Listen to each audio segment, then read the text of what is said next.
तो आइए चर्चा की शुरुआत करते हैं। चर्चा के मेहमान कौन कौन हैं, आइए आपको उनसे मिलवा भी देते हैं। कांग्रेस की ओर से सुरेंद्र वर्मा, कांग्रेस प्रवक्ता, इस वक्त हमारे साथ हैं। बीजेपी नेता राजीव चक्रवर्ती जी हमारे साथ हैं और वरिष्ठ पत्रकार राम अवतार तिवारी जी। बहुत बहुत स्वागत है आप सभी मेहमानों का स्वराज एक्सप्रेस में। तो सबसे पहले शुरुआत करेंगे राम अवतार तिवारी जी, क्योंकि आप वरिष्ठ पत्रकार हैं, छत्तीसगढ़ की परिस्थितियों से आप वाकिफ हैं। अभी जब बात राजीव चक्रवर्ती जी से की जाएगी या फिर सुरेंद्र वर्मा जी से हम बात करेंगे, तो अपने अपने दावे दोनों ही पार्टियां करती आई हैं, करेंगी भी। लेकिन अगर बेरोजगारी की बात की जाए, इस यात्रा की बात की जाए, इस तरह के आंदोलन की बात की जाए जिस पर अब बीजेपी उतर रही है, आप इस सबको कैसे देखते हैं? देखिए, बेरोजगारों की बात कहना अच्छी बात है, परंतु उस मुद्दे को सार्थकता की तरफ ले जाना जी दोनों राजनीतिक पार्टियों का उद्देश्य होना चाहिए, क्योंकि युवा जो है हमारे देश के भविष्य है। परंतु युवा को अगर वोटर मानकर लुभाने के लिए या युवाओं को उपयोग करने के लिए राजनीति में ये आपका उद्देश्य होगा, ये आपकी भाषा होगी, तो ये गलत चीज है। आपके टीवी चैनल में जो आंकड़े आ रहे हैं वो आंकड़े यही दर्शा रहे हैं कि छत्तीसगढ़ में अन्य राज्यों की अपेक्षा बेरोजगारी कम है। यहाँ के लोगों को ग्रामीण अर्थव्यवस्था से, उद्योगों से, सरकारी नौकरियों में अपेक्षाकृत अन्य राज्यों से नौकरी मिली है।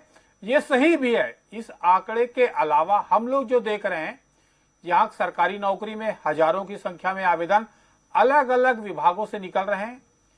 दूसरी तरफ अन्य रोजगार के साधन जो है वो यहाँ हैं, उद्योगों से उसको बनाए जा रहे हैं।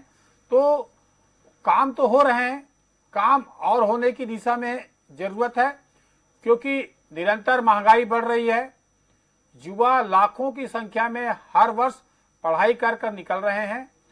उन युवकों को सही दिशा देने के लिए, सही तरीके से उपयोग करने और समाज में बेहतर भविष्य के निर्माण के लिए युवाओं को रोजगार देने का, उनके हाथ में काम देने का, उनको सही दिशा देने का एक सरकार का सही संकल्प होनी चाहिए। अब इसमें आरोप प्रत्यारोप की राजनीति अलग अलग हो सकती है। ये आरोप प्रत्यारोप की राजनीति की अपेक्षा दोनों ही दलों को अपने तरीके से काम और कैसे बेहतर हो सकते हैं, ये दिशा में सही कदम होना चाहिए। हम देखते हैं कि राजनीति में युवाओं को आगे बढ़ाने के नाम पर छला जाता है, उनको रोजगार देने के नाम पर छला जाता है, उनकी भावनाओं का शोषण होता है कि हम ये कर देंगे, ये कर देंगे, और युवा बेचारे जो सपना देखते हैं वो एक चकनाचूर होता है। तो इस दिशा में सार्थक तरीके से काम करें और युवा भी सतर्क रहें। कौन सा दल, कौन सा सरकार किन परिस्थितियों में कैसे काम कर रही है, इसको देखते हुए अपना झुकाव रखें। और जो ये सरकार काम नहीं कर रही है उनके हक में उन सरकार को बदलने का संकल्प अगर युवा ले लें तो वो सरकार बदल भी सकती है। तो ऐसे युवाओं को दिग्भ्रमित करने की अपेक्षा युवाओं को रोजगार देने, उनका काम देने, उनका आत्मसम्मान बढ़ाने, उनकी शिक्षा को और बेहतर बनाने के लिए तिवारी जी अभी स्थिति क्या है? वो भी राज्य अभी काम करेगी, वही राज्य निर्माण करेगी। क्या है? हम देखते हैं जो भारत विश्व के जितने देश हैं उन देशों ने युवाओं पे ज्यादा से ज्यादा फोकस किया है। सर, मैं ये पूछ रहा हूं कि अभी राजीव चक्रवर्ती जी से कहेंगे तो वो कहेंगे भाजपा जनता युवा मोर्चा जो है वो प्रदर्शन कर रहा है सरकार की नीतियों के खिलाफ, बेरोजगारी। मैं तिवारी जी आपसे जानना चाह रहा हूं कि युवाओं की स्थिति क्या है? पार्टी से जुड़ा हुआ जो युवा है, अब भारतीय जनता युवा मोर्चा है, वो जागरूक करने के लिए निकल रहा है युवाओं को। तो हर किसी पार्टी का अपना एक झुकाव होता है। मैं नीतियों की बात कर रहा हूं। आप धरातल पर वरिष्ठ पत्रकार हैं, आपको पता होगा ना छत्तीसगढ़ में अभी स्थिति क्या बनी हुई है बेरोजगारी की। क्या वहां युवा संतुष्ट है? क्या भाजपा जनता युवा मोर्चा के पास में या बीजेपी के पास में बेरोजगारी पर सरकार को घेरने के लिए उतने मुद्दे हैं? देखिए, युवाओं पे आंदोलन जो हो रहे हैं उसका स्वागत है, क्योंकि उसके ऊपर एक युवाओं पर और काम करने का दबाव पड़ेगा। दूसरी बात, धरातली स्थिति अगर देखेंगे तो अभी आपने चैनल में भी बताया कि अन्य राज्यों से छत्तीसगढ़ में बेहतर स्थिति है, और हम जमीनी स्तर में देख रहे हैं वो भी बेहतर स्थिति दिख रही है। अब आंदोलन करना इसलिए आंदोलन करिए, आप आरोप लगाना है इसलिए आरोप कर लगाइए, या रचनात्मक विपक्ष की भूमिका निभाइए, ये आपके ऊपर है, ये दोनों दलों के ऊपर है। भाई आरोप तो कुछ भी लगाए जा सकते हैं, आंकड़े कुछ भी दिखाए जा सकते हैं, पर क्या उन युवाओं को संतुष्ट हम कर सकते हैं? क्या हम उनको सही दिशा में काम करने की प्रेरणा दे रहे हैं? क्या जो युवा जो है जिस तरह की शिक्षा नहीं दे रहे, वो तो व्यवस्था आपको हमारी पता है ना, पार्टियां राजनीति उसके करती हैं, लिए वो पार्टियां बेहतर है राजनीति उसके करती हैं। जीवन के लिए। सर पार्टियां तो राजनीति करेंगी ना, ये आप जो ईमानदारी की बात कर रहे हैं ये कैसे हो सकता है? यहाँ तो नहीं, राजनीति करें, मगर अगर छल कपट की राजनीति लंबे समय होती रही तो सरकार कोई भी रहे, युवाओं का मोह भंग होगा। युवा सिर्फ आज जो धीरे धीरे जुड़ नहीं रहे, युवा सेल्फिश क्यों हो रहा है, मेरा भविष्य मेरा घर तक सीमित क्यों हो रहा है? क्योंकि वो देख रहा है कि वो राजनीति की बात में चला जाता है। तो धीरे धीरे जो युवा का मोह भंग हो रहा है, इन आंदोलनों में वो शामिल होता नहीं है। किराए की कोई भी दल हो, उनमें ज्यादा से ज्यादा युवा क्यों नहीं जुड़ रहे हैं? ठीक है सर। और सुरेंद्र जुड़ रहे वर्मा हैं जी, तो किस तरह के युवा कर रहे हैं? सुरेंद्र वर्मा जी, राजनीति जो अभी तिवारी जी कह रहा है, राम अवतार तिवारी जी, सुरेंद्र वर्मा जी, राजनीति जो है वो सिद्धांतों पर होनी चाहिए, होती नहीं है। राजनीति छल कपट से रहित होनी चाहिए, होती नहीं। राजनीति का तो आधार है छल। छल ना हो, कपट ना हो तो फिर कैसे होगा? कूटनीति ना हो तो फिर कैसे होगा? अच्छा जी, मैं समझता हूँ यह कहना पूरी तरह से उचित नहीं हुआ। यह भाजपा के संदर्भ में भले हो सकता है, क्योंकि 15 साल इन्होंने जनता को अपने किए गए वादों को न निभाते हुए ठगा है लगातार। देखिए, नीति और नियत का अंतर है। अक्षय जी, 2018 में जब रमन सिंह जी की सरकार थी, यहाँ पंजीकृत बेरोजगारों की संख्या 24 लाख थी, जो मार्च 2022 की स्थिति में घटकर 18 लाख हो गई। मतलब सीधे जो रिकॉर्डेड जो है रोजगार कार्यालय के आंकड़ों में 6 लाख की कमी आई। उसके साथ साथ बार बार भारतीय जनता पार्टी के नेता यह अनर्गल आरोप लगाते हैं कि रोजगार नहीं मिले, रोजगार नहीं मिले। हमारे यहाँ जो अर्थव्यवस्था है अक्षय जी, पूरे देश में असंगठित क्षेत्र में लगभग 95% रोजगार जनरेट होते हैं। मैं नौकरी की भी बात करूंगा, जो नौकरी है सरकारी विभागों में, मेरे पास विभागवार आंकड़े हैं, उसमें जो है 88,031 पद जो नियमित भर्ती किए गए हैं, और 30,000 जो नई औद्योगिक नीति जिसमें स्थानीय युवाओं को 100% कुशल मजदूर में, और कुशल मजदूर में भी 75%, मैनेजमेंट में 50% भर्ती की अनिवार्यता का प्रावधान किया गया है। उसके तहत 30,000 रोजगार मिले। इसके अतिरिक्त छत्तीसगढ़ जो है कृषि प्रधान राज्य है, 80% आबादी अक्षय जी यहाँ कृषि कार्य से संलग्न है। इनके समय में जो पंजीकृत किसान है, जो समर्थन मूल्य में धान बेचा करते थे, उनकी संख्या 12 लाख थी। आज जो परसों हमने जो राजीव गांधी किसान न्याय योजना की जो राशि जारी की गई, उनकी संख्या 26 लाख है। मतलब सीधे 14 लाख किसानों की संख्या बढ़ी, जो 9,000 और 10,000 प्रति एकड़ इनपुट सब्सिडी जिनको मिल रहा है। यदि 10 एकड़ का किसान है, उनको लगभग 1 लाख रुपया अतिरिक्त आमदनी हुई। उसी प्रकार से मनरेगा में जो है छत्तीसगढ़ का प्रदर्शन जो है पूरे देश में नंबर 1 रहा। 26 करोड़ मानव दिवस जो है छत्तीसगढ़ में सृजित किए गए। वनोपज हमारे यहाँ अक्षय जी 42% वनांचल है, और 32% आबादी जो है वनोपज के संग्रहण पर आधारित जीवन यापन करती है। 7 वनोपज खरीदे जाते थे 2018 तक, आज 65 वनोपज खरीदे जा रहे हैं। न केवल वनोपज की क्वांटिटी, पूरे देश के कुल संग्रहण का 74% खरीदा जा रहा है, बल्कि उसकी प्रोसेसिंग और वैल्यू एडिशन का लाभ भी स्थानीय गौठानों के माध्यम से महिला समूहों को दिया जा रहा है। और यही कारण है कि 600 गुना वनोपज का संग्रहण बढ़ा है। तेंदुपत्ते का दाम जो 2,500 प्रति मानक बोरा होता था, आज 4,000 रुपए मिल रहा है। जो इनके समय में जल जंगल जमीन के अधिकारों से वंचित किया गया, उद्योग लगाने के नाम से किसानों से भूमि छीनी गई, आज 96 लाख एकड़ से ज्यादा भूमि जो है उन वनवासियों को लौटाया गया, उनको दिया आवंटित किया गया वन भूमि पट्टा के रूप में। जो 4200 एकड़ जमीन लोहारी गुंडा में छीन के लैंड बैंक बना के रखा गया था, वो 1700 आदिवासी किसानों को वो जमीन भी वापस कराई गई। तो मूल बात नीति और नियत का है। एक तरफ केंद्र में जो सरकार है 10 लाख से ज्यादा पद रिक्त हैं अक्षय जी, 2.5 लाख के आसपास रेलवे में, बैंक में लाखों पद है, सीआरपीएफ और तमाम फोर्स में हर साल 50,000 भर्ती होती थी सेना में, उसको भी ठेके पे देने का काम शुरू कर दिया गया है। तो एक तरफ से बैंक, बीमा, नवरत्न कंपनी बेचकर सरकारी विभाग और उपक्रमों में युवाओं के सरकारी नौकरी के अधिकार को बेचा जा रहा है, पिछले दरवाजे से बंद किया जा रहा है। तो युवाओं के अधिकार पर कौन कुठाराघात कर रहा है, यह भारतीय जनता पार्टी को सोचना चाहिए। और जो 2 करोड़ रोजगार 8 साल में 16 करोड़ मिलना था, वह उल्टा 23 करोड़ लोगों की लगी लगाई नौकरी खा गई मोदी सरकार की गलत आर्थिक नीतियां। तो भारतीय जनता पार्टी निश्चित रूप से आज देश के समक्ष बेरोजगारी, महंगाई और बढ़ती असमानता चंद पूंजीपतियों के 11 लाख करोड़ के लोन माफ कर देते हैं, हर साल 1.5 लाख करोड़ का टैक्स राहत कारपोरेट को दे रहे हैं, और जो जनता को जो राहत दी जाती है थोड़ी बहुत, उसको ये रेवड़ी का नाम देते हैं। तो निश्चित रूप से आज आंदोलन होना चाहिए, लेकिन इन पूंजीवादी मोदी सरकार के खिलाफ। छत्तीसगढ़ में तो जो समृद्धि है आम जनता की, वो सर्वविदित है। पिछले 5 महीने तक जो सीएमआई आंकड़े जारी करती है, वो आज से थोड़ी ना करती, 45 साल हो गए उसको। जो अर्थव्यवस्था को लेकर, बेरोजगारी को लेकर, जब इनके पक्ष में रहे तो जायज, जो इनके खिलाफ जाए तो उसका विरोध करेंगे। ये किस बात का विरोध करते हैं बताएं? मैं तो विभागवार इनको गिना दूं।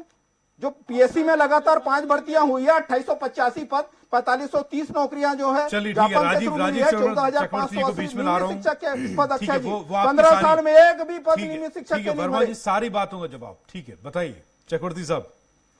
राजीव जी, बहुत सारे सवाल पूछ लिए आपसे कांग्रेस प्रवक्ता ने। कांग्रेस पार्टी झूठ के, हाँ, ठीक है, कांग्रेस पार्टी को तो मैं चुनौती देता हूं ना।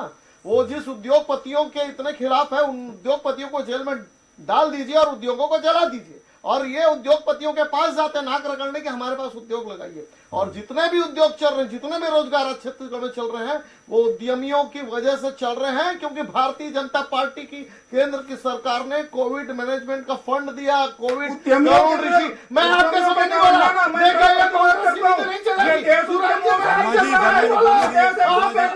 कांग्रेस पार्टी छल रही है। कांग्रेस पार्टी, देखिए आप धारा पर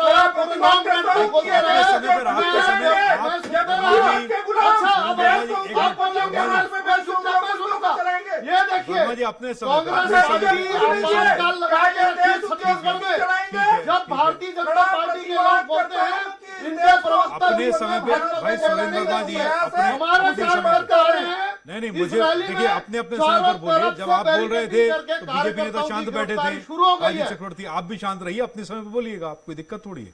हाँ बोलिए, सबका समय है अपना अपना। सर टीवी डिबेट पे जितना समय है सबको सुरेंद्र जी से ऐसी अपेक्षा नहीं करता था। ये कांग्रेस पार्टी को सिखाया पड़ा गया है कि विपक्ष की आवाज को बंद कर दो। आज इस प्रकार से पूरे छत्तीसगढ़ में नाकेबंदी की गई है। हमारे कार्यकर्ताओं को रोका जा रहा है, हमारी वाहनों को रोका जा रहा है, बेरोजगारों को रोका जा रहा है।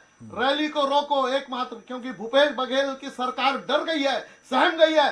बेरोजगारों के साथ छल, महिलाओं के साथ छल, शराबबंदी के वादा करके आई थी। बेरोजगारों को 4500 रुपए महंगा बेरोजगारी भत्ता दिए जाने का वादा किया गया था। अब भूपेश सरकार कहती कि हमने कमेटी बना दिया है।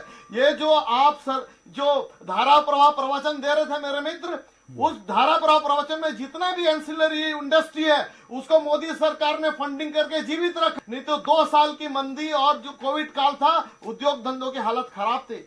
और भरण पोषण को ये भूपेश बघेल की झूठी सरकार कहती है कि हमने रोजगार दिया है। विधानसभा में विपक्ष के आरोप पर मुख्यमंत्री जी ने कहा कि हमने 10,000 लोगों को रोजगार दिया, और इन्होंने झूठा फरेबी विज्ञापन लगा के रखा है, हमने 40 लाख लोगों को रोजगार दे दिया। तो ऐसा झूठ न भूतो न भविष्यति ये सरकार उखाड़ने जा रही है। अभी 15 महीने का समय शेष है। ये सरकार काठ की हांडी, कहते हैं ना कि काठ की हांडी में खाना बार बार नहीं बनता। तो ये महिलाओं से झूठा वादा, हम शराबबंदी करेंगे, शराब की नदियां बहा दिए। इन्होंने बेरोजगारों को कहा कि हम बेरोजगारी भत्ता देंगे और रोजगार सृजित करेंगे। जितने भी रोजगार है वो केंद्र सरकार की मदद से, जो छोटे लघु मध्यम उद्योगों को जो पैसा दिया जा रहा है, उन्हें जीवित किया जा रहा है, उस उद्योग लोग है। ये गोबर बिनने पे अगर कोई 40 रुपए कमाता है, उसको वो रोजगार में, भरण पोषण और रोजगार में बहुत बड़ा बेसिक अंतर है। ये जो डाटा एंट्री करते हैं, कोई अगर भरण पोषण का है, क्या 20 रुपए में रोज कोई परिवार चला सकता है? तो ये पोषण को रोजगार के साथ जोड़, और कांग्रेस सरकार की अंतिम गिनती चल रही है। लगा लीजिए, विपक्ष को बोलने मत दीजिए, विपक्ष के लोगों को बंद कर दीजिए। लेकिन जनता जान चुकी है, बेरोजगार जान चुका है कि कांग्रेस का एक ही काम है, छलना ठगना।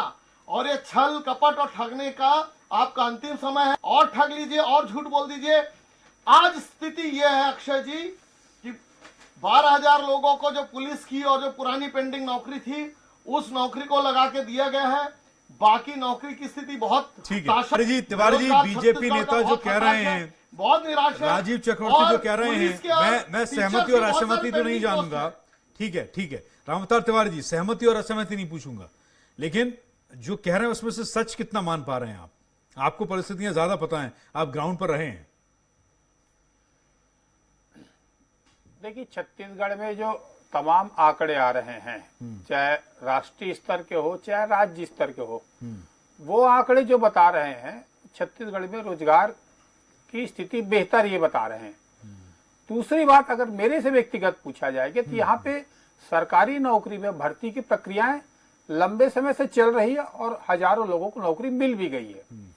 मैं दूसरी बात कर रहा हूँ, मेरा ये कहना है कि इसके अलावा भी सरकार को, भाई राज्य सरकार को अपने युवाओं को बेहतर तरीके से और रोजगार के साधन दे सकते हैं क्या, क्योंकि सरकारी नौकरी पर्याप्त नहीं है। नहीं तो और तरीके से रोजगार के साधन आप गिना रहे थे ना सुरेंद्र वर्मा जी अभी, कि गौठानों के माध्यम से रोजगार दिया है और कई जो है गोबर खरीदी है, बहुत सारे और भी चीजें हैं।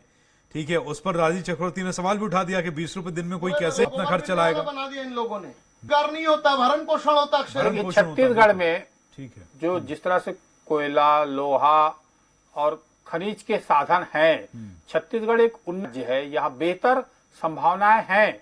तो उन बेहतर युवाओं को रोजगार के संसाधन और तैयार किए जा सकते हैं और जा सकते हैं। इस दिशा में सरकार को और सोचना चाहिए। जहां तक भाजपा के आंदोलन की बात है, मेरा ये कहना कि भाजपा इस समय केंद्र में युवाओं के बेरोजगार के रोजगार देने के मुद्दे पर घिरी हुई है। तो यहाँ आंदोलन कर रही, क्या अपने राजनीतिक सक्रियता बढ़ाने के लिए आंदोलन कर रही है, क्या युवाओं को जोड़ने के लिए आंदोलन कर रही है, युवाओं के वास्तविक में रोजगार मिले, इस बहस में के लिए आंदोलन। तो ये मेरे ख्याल से दुविधा की स्थिति में है और गलत समय में गलत मुद्दे को उठा रही है। ठीक है सुरेंद्र वर्मा जी, तो ये तो सुरेंद्र वर्मा जी जो ये बात तो उसकी भरण पोषण रोजगार में तो फर्क होता है ना, सकते हैं। और वरिष्ठ पत्रकार भी आंकड़े भली बेहतर बता रहे हैं, लेकिन बात यह है कि यहाँ आप लोगों को रोजगार देना है। अक्षय जी, रामअवतार तिवारी जी वरिष्ठ मतलब ना निकालें। उन्होंने स्पष्ट रूप से ये कहा कि छत्तीसगढ़ की जो बहुसंख्यक आबादी है, जो कृषि कार्य में, वनोपज संग्रहण में है, गोधन न्याय योजना के माध्यम से उनको अतिरिक्त आय का एक अवसर मिला। सुन लीजिए नितर अक्षय जी मैं बता रहा हूँ, चारा घोटाला द्वितीय गोधन योजना होगा। गोबर गंगा जल और भगवान राम में चंदा चोरों को केवल राजनीति सूझती है। अक्षय जी ऐसे बात नहीं होगी, 5000 किलो अक्षय जी ऐसे बात नहीं होगी। मैं इनके झूठ को प्रमाणित करता हूँ। इसी चैनल में थोड़ी देर पहले ये बोले केवल 10,000। अब आप मेरे मतलब निकाल रहे हो, गलत मतलब निकालना कहते हैं, समझ में नहीं आता। बड़ा ये बड़ी दुविधा हो जाती है। अक्षय जी आपने क्या कहा कि 30 रुपए? अरे मतलब मैं नहीं निकाल रहा हूँ भाई, वरिष्ठ पत्रकार जो कह रहे हैं मैं आप तक वो क्वेश्चन ट्रांसफर कर रहा हूँ। मैं मतलब मैं क्यों रामअवतार जी से पुनः पूछ लीजिए, रामअवतार जी से फिर से पूछ लीजिए, यह स्पष्ट हो जाए। अक्षय जी मेरा निवेदन है जी, ये जो रोजगार के अवसर निकले हैं, रोजगार की स्थिति बहुत खराब है। 1,18,031 निहित पदों पर भर्ती। सुन लीजिए ऐसे बात नहीं होगी। अक्षय जी आप कर लीजिए। अच्छा राजीव जी मुझे इतना बता दीजिए, अभी जो तिवारी जी ने कहा, राजीव चक्रवर्ती आपके लिए सवाल है, जो तिवारी जी ने अभी कहा कि आप केंद्र में आपकी सरकार है और रोजगार के मुद्दे पर पूरे देश में आप भी घिरे हुए हैं, आपने करोड़ों युवाओं को रोजगार देने की बात, उस पर अभी जवाब नहीं देते बन रहा है। छत्तीसगढ़ में आप उल्टा सरकार के ऊपर सवाल हैं। तो रामअवतार तिवारी लोगों की लगी लगाई नौकरी, तरुण शिशु नहीं, तिवारी जी का ही सवाल है कि क्या ये सिर्फ राजनीतिक सक्रियता बढ़ाने के लिए ये इस तरह के आंदोलन है? लोगों को जितने एंटरप्रेन्योर्स आ रहे हैं, जितने रोजगार के आप देख रहे हैं, जो स्टार्टअप इंडस्ट्री की बात अगर करते हैं तो नरेंद्र मोदी जी ने 2014 शुरू की थी कि बिना कोलेटरल गारंटी बच्चों को, जितने भी आप उत्पाद देखते हैं वो उत्पाद किसने शुरू किया? नरेंद्र मोदी जी ने शुरू किया कि आप अपना रोजगार, आप खुद भी रोजगार कमाइए दीजिए। तो ये जो स्टार्टअप इंडस्ट्री नामक शब्दावली है, ये जो है ये आंदोलन कर रहे हैं और इसमें आपके राष्ट्रीय अध्यक्ष आ रहे हैं, भाजपा युवा मोर्चा के, मिल रहा है, भाजपा युवा मोर्चा के राष्ट्रीय अध्यक्ष आ रहे हैं आपके, और ये जो आंदोलन आप कर रहे हैं, क्या क्या मुद्दों को लेकर आप रथ निकाल रहे हैं, रथों को हरी झंडी दिखाई जा रही है? चुनावी मूवमेंट है ना पूरा? नहीं, देखिए मुख्य मुद्दा है, देखिए एक तो यहाँ पे अपराधीकरण का तो मुद्दा है ही है, शराब बंदी का मुद्दा था, लेकिन शराब की नदियां बह रही। उसके अलावा जो सबसे बड़ा जो युवा आंदोलित है, युवा उद्वेलित है। वो इसलिए उद्वेलित और आंदोलित है कि बेरोजगारी भत्ता देने का वादा किया गया था, वो बेरोजगारी भत्ता भी नहीं दिया जा और झूठ रहा। अच्छा और है, ये ये 2003 बेरोजगारी का इनका मुख्यमंत्री घोषणा पत्र है, जी इन्होंने जाता वादा किया था। कि मैंने 10,000 मेरा लोगों को घोषणा नौकरी पत्र दी है कांग्रेस का और घोषणा उनके पत्र होर्डिंग सामने बोर्ड में पढ़ के बता दे, एक शब्द पब्लिक यहाँ रिलेशन पे और उनका जो डिपार्टमेंट है अच्छा जी, वो समझ लीजिएगा, ऐसे बात डिपार्टमेंट बोलोगे, लगा रखा कुछ भी है बोल के निकल जाए। हमने ठीक है, चलिए, 40 एक लाख मिनट और है। बात करता हूँ। एक मिनट और, ठीक है अच्छा जी, चक्रवर्ती जी, एक मिनट और है, रिकॉर्ड ठीक है राजेंद्र, 40 लाख लोगों है। को रोजगार दे दिया, ऐसा होर्डिंग ठीक लगा है के सुरेंद्र वर्मा जी को DPR एक ने मिनट और। लगा दिया है। चलिए ठीक है, बोलिए तो आप ये कुछ ये सुना रहे बड़ा हैं, बताइए हास्यास्पद है। वर्मा जी आप कुछ तथ्य दे रहे हैं। अच्छा जी, 2003 में इनका वादा था बेरोजगारी भत्ता का, घोषणा पत्र पढ़ ले, एक शब्द ही दिखा दे। राजीव मितान योजना की हमने बात कही थी, 13,500 राजीव मितान क्लब काम कर रहे हैं छत्तीसगढ़ में। भारतीय जनता पार्टी के शासनकाल में याद करें, रमन राज में आउटसोर्सिंग करके यहाँ के युवाओं का चलिए। रोजगार करके ठीक है, आपको समय बेचते समाप्ति है, रहे। समय युवाओं के समाप्ति हक का है, गला बहुत-बहुत घोटा। धन्यवाद, इन्होंने सुरेंद्र स्वयं कबूल वर्मा। किया है कि देश को मोदी प्रवक्ता के कांग्रेस मित्र रावता तिवारी उद्योगपति और पूंजीपति राजीव चला रहे हैं, चक्रवर्ती, ये बहुत इनकी शुक्रिया असलियत है। आप सभी का स्वराज एक्सप्रेस को कीमती समय देने के लिए। और जनता के अपने मुद्दे हैं, जनता जानती है, जनता जनार्दन है, किस्मत का फैसला उनके हाथ में होता है। लेकिन सवाल यह है कि चुनावी कैंपेन की तरह नहीं, जनता के हक और उनके पक्ष की तरीके से ये रैलियां, ये विरोध प्रदर्शन होने चाहिए, अपने अपने गिरेबान में झांकते हुए। और जैसा वरिष्ठ पत्रकार ने कहा कि राजनीति छल कपट से नहीं होनी चाहिए, सिद्धांतों के आधार पर और जनसेवा के आधारों पर होनी चाहिए। नमस्कार।